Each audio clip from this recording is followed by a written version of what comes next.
মিঠি যে প্রেগন্যান্ট এটা সবার কাছে প্রমাণ করতে গেলেই বর্ষাকে উচিত শিক্ষা দিল মিঠি। হ্যাঁ বন্ধুরা, এমনটাই দেখা যাবে। তাই সম্পূর্ণ জানতে ভিডিওটিতে লাইক দিয়ে চ্যানেলটি সাবস্ক্রাইব করে দেখতে থাকুন। গল্পের শুরুতে দেখা যাবে কমলিনী কিষাণুকে বলে, না বাবা, আসলে তোমার বাবা মা প্রথম আমাদের বাড়িতে আসবে আর তারা না খেয়ে যাবে, এটা তো হতে পারে না। সেজন্যই আমি তোমার পিসিমণি থাকলে ভালো হতো, সেটাই বললাম। হাতে হাতে আমার সব কাজ করে দিত। জানোই তো তোমার পিসিমণি কেমন। তখন কিষাণু এই কথা শুনে অবাক হয়। তখন কমলিনী বলে, তুমি না এটা নিয়ে বড় ইস্যু তৈরি করো না। তখন বাবিল বলে, মা, কিষাণু কেন ইস্যু তৈরি করবে না বলো তো? ওর যেটা মনে হচ্ছে ঠিকই তো মনে হচ্ছে। আমারও তো এখন এরকমই মনে হচ্ছে যে তোমরা পিছিয়ে যাচ্ছ। দেখো, শুধুমাত্র এই একটা অজুহাত দিয়ে ওদেরকে আসতে বলতে বারণ করতে পারো না। কিষাণু, তোমরা আসবে, তোমরা সবাই আসবে। তখন কিষাণু বলে, সেই জন্যই তো বলছি জানটি, আপনাকে কোনো কষ্ট করতে হবে না। তারা বিকেলবেলা আসবে আর মিঠিকে দেখে চলে যাবে। তখন কমলিনী বলে, এটা কেমন কথা বলছো বাবা? আমাদের কষ্ট হবে মানে? তখন বর্ষা বলে, মামুনি, এরকমই তো দেখাচ্ছ বলো তো। আর তাছাড়া আমি আছি তো, আমি তোমাকে হাতে হাতে সব কাজ করে দেব, তাহলেই তো হয়ে যাবে। আর তাছাড়া মিঠির সঙ্গে কি ঘটেছে সেটা জানার পরেও যেহেতু কিষাণুর বাবা মা কোনো রকম কোনো আপত্তি করেনি, তারা তাদের ছেলের জন্য মিঠিকে দেখতে আসতে চাইছে, তাই মামুনি আমার মনে হচ্ছে এটাতে আপত্তি করা একদম উচিত হবে না। কিষাণুরও তো একটা মান সম্মান আছে। কিষাণুর কথাও তো আমাদেরকে ভাবতে হবে, তাই না? তাই ওনাদেরকে আসতে বলা উচিত। কিষাণু, তুমি তাদেরকে আসতে বলবে। তখন কমলিনী বলে, শোনো বর্ষা, কে আমাকে কতটুকু হেল্প করে দেয় সেটা তো আমি জানি, সেজন্যই বলছি। তখন কিষাণু বলে, না না আন্টি, আমি মনে হয় একটু বেশি বাড়াবাড়ি করে ফেলছি। আমি বললাম তো যে তারা দুপুরবেলা আসবে না, বিকালবেলায় আসবে আবার চলে যাবে। তখন কমলিনী বলে, না না, এটা কেমন কথা বলছো? রাতে ডিনার খেয়ে অবশ্যই তারা যাবে। তখন কিষাণু বলে, যাদেরকে আসতেই বারণ করছেন তারা আবার রাতে খেয়ে যাবে কি করে? আন্টি, আমি তো সেটাই বুঝতে পারছি না। তখন নতুন বলে, কিষাণু, তুমি কিন্তু ভুল ভাবছো। তুমি এরকম ভাবে ভুল ভেবো না। ওনারা প্রথম আসবে, সেজন্যই হয়তোবা কমলিনী নিজের প্রস্তুতির কথা বলছিল। তখন বাবিল বলে, না নতুন কাকু, এবার তোমরা ব্যাপারটা যেরকম ভাবে দেখাচ্ছ সেটা কিন্তু একদম উচিত হচ্ছে না। আমারও খারাপ লাগছে। কিষাণু, তুমি ওনাদেরকে আসতে বলবে, যারা যারা আসতে চায় সবাইকে আসতে বলবে। তখন কিষাণু বলে, হ্যাঁ, ইনফেক্ট আমার আত্মীয় স্বজনও কিছু আসবে আর আমার বন্ধু বান্ধবও আসবে। এই ৭-৮ জন এক্সট্রা আসবে, কারণ বারবার তার মিটিকে দেখতে আসবে না, একবারই ওনারা আসবে। তার জন্যই তার জন্য আমি বলছিলাম। তখন তখন কমলিনী বলে, ঠিক আছে, তুমি ওনাদের আসতে বলো। তখন নতুন বলে, আসলে বাড়িটা গোছানো হয়নি তো, সেজন্য কমলিনী বলছে বাড়িটা গোছানো হয়নি, রং করা হয়নি।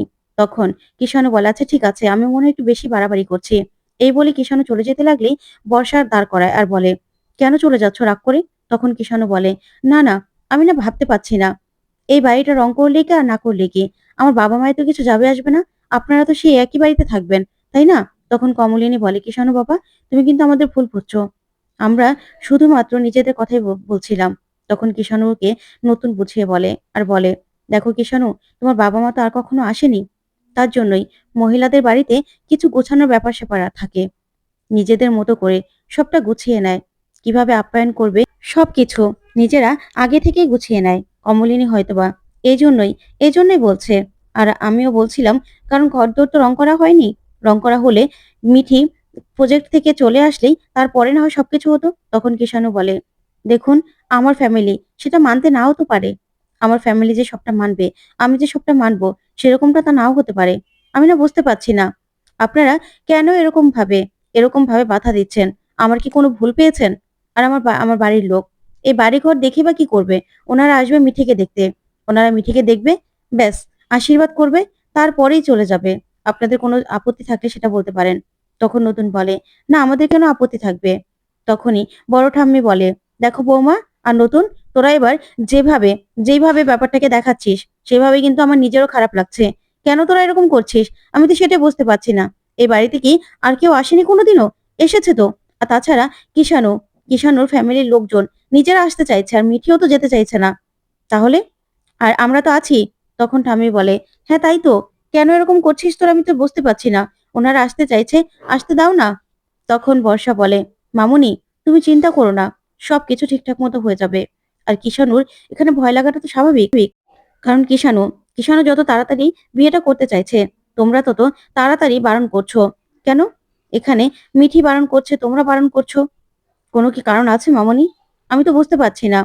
তখন এই কথা শুনে বাবিল বলে, হ্যাঁ, আমারও না এটাই মনে হচ্ছে। মা, কি হয়েছে বলো তো? তোমরা কি এই বিয়েটাকে পিছাতে চাইছো? না বিয়েটা থেকে সরে যেতে চাইছো? আমিও ব্যাপারটা লক্ষ্য করছি। কি হয়েছে তোমাদের?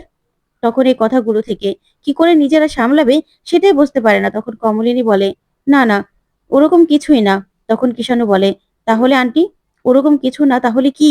বলুন না।" তখন কমলিনী বলে, "না, তুমি ওনাদেরকে আসতে বলো। আমাদের কোনো সমস্যা নেই।" তখন নতুন বলে, "হ্যাঁ কিষাণু, তুমি বরং তাদেরকে আসতে বলো।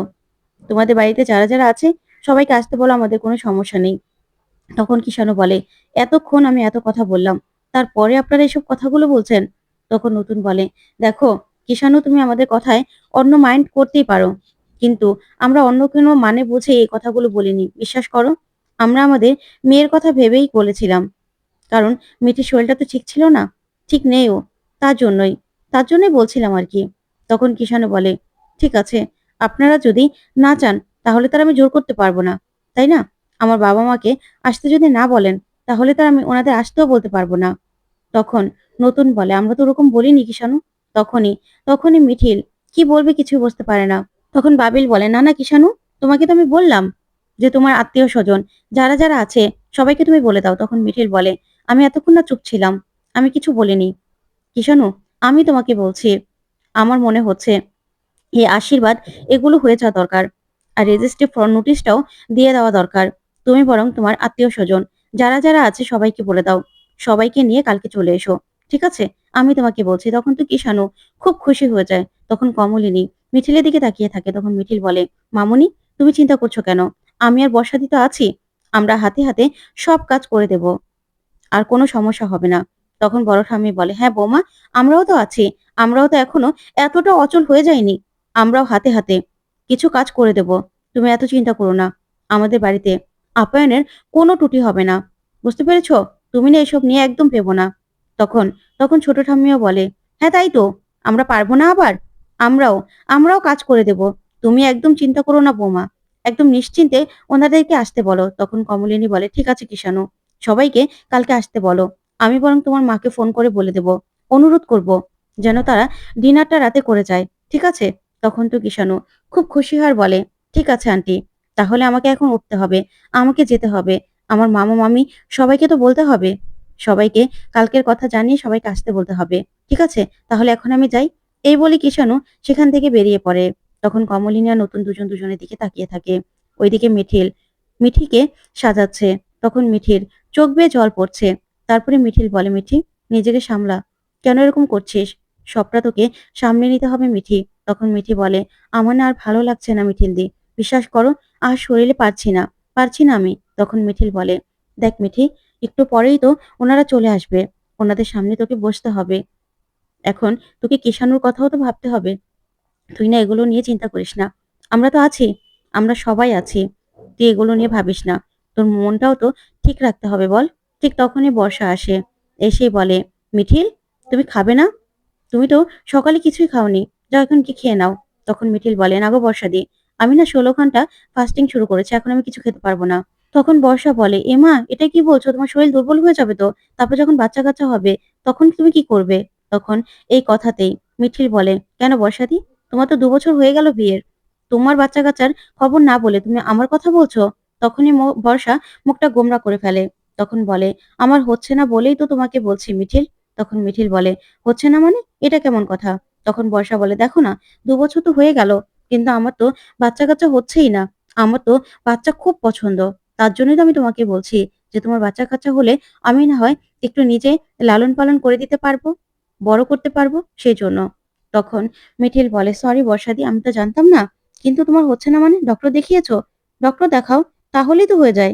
তখন বর্ষা বলে, "রুদ্র তো এসব ব্যাপারে এগোতেই চায় না। ওর তো কোনো আগ্রহই নেই। আমি একা কি করব বলো তো? তার জন্যই তোমাকে ভেবেছিলাম যে তোমার বাচ্চা-কাচ্চা হলে আমিই তো বড় করতে পারবো।" তখন মিঠিল বলে, "দেখো বর্ষাদি, আমার না এখন বাচ্চা-কাচ্চা নিয়ে প্ল্যান নেই। কারণ আমি তো একটা জব করি। আমার প্ল্যানিং আমিই করব।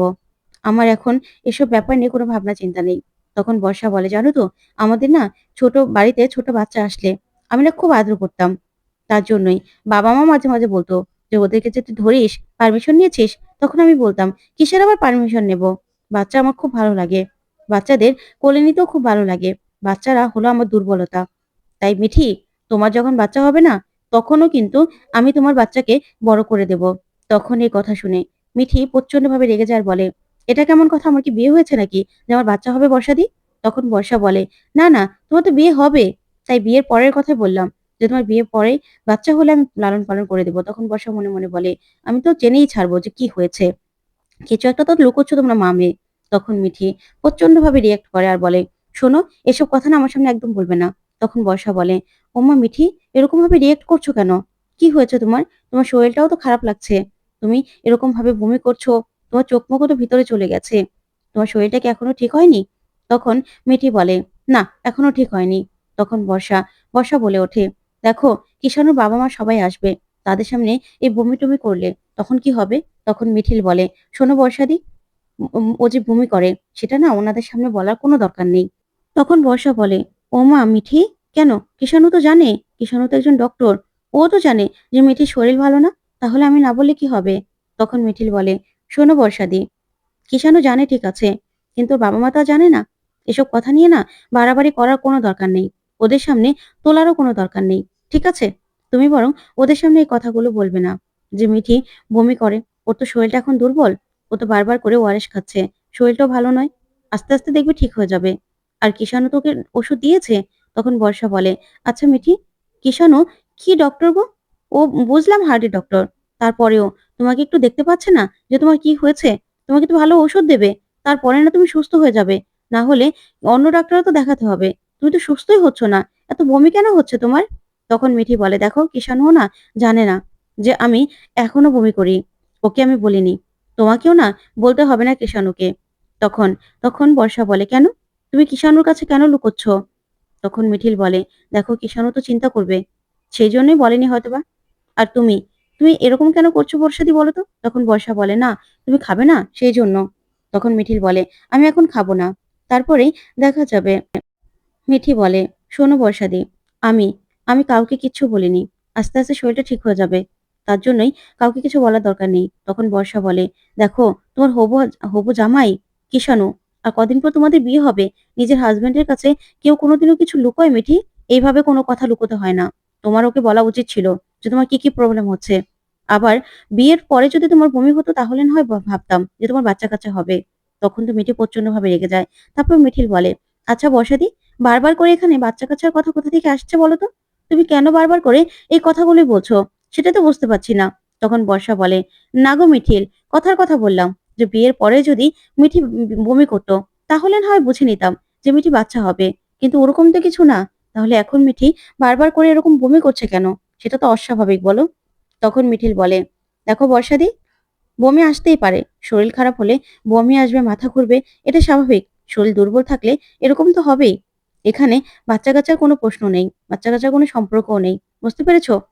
তখন বর্ষা বলে, না গো, না গো মিঠি, তোমার চোখ মুখ কিন্তু একদম ভিতরে চলে গেছে। ঠিক তখনই রেশমি আসে আর এসে বলে, কই আমাদের মিঠিমা কোথায়? তোর মামু তো আসতে পারলো না রে। তোর মামুর কাজ আছে, তার জন্য আমাকে পাঠালো। আমি আসলাম। মিঠিল, তুমি ভালো আছো তো? তারপরে মিঠির কাছে আসার এসে বলে, দেখি দেখি, মিঠিমাকে কি দারুণ লাগছে। তা মিঠি, তুই এরকম সাদা শাড়ি কেন পরেছিস? তখন মিঠিল বলে, কেন? আজকাল সবাই কিন্তু রঙিন শাড়ি পরে না, কারো কারো পছন্দ মতো সে সাদাও পরে। তখন বর্ষা বলে, হ্যাঁ তাই তো, আমারও তো ইচ্ছে করছিল যে আমি অন্য কালার পরি, কিন্তু মা পাখিদের জোড়াজুড়িতেই আমি তাদের রঙিন কাপড় পরতে বাধ্য হয়েছি। না হলে তো আমি মিঠির মতো এরকম কাপড় পরতাম। আর দেখো না মামি, মিঠিকে খুব সুন্দর লাগছে না? মিঠিকে কিন্তু দারুণ লাগছে। শুধুমাত্র মিঠি একটু টায়ার্ড বলে। তখন রেশমি বলে, টায়ার্ড মানে কি হয়েছে? তখন বর্ষা বলে, না, ও তো এখনো বারবার বমি করছে, তাই না?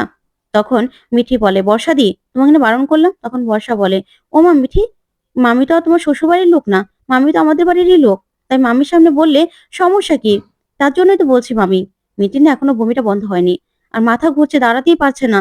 দেখো না চোখ মুখের কি অবস্থা। তখন মিঠিল কি বলবে কিছু বুঝতে পারে না। তারপরে মিঠিল বলে, বর্ষাদি, কেন এসব কথাগুলো তুলছো বলো তো?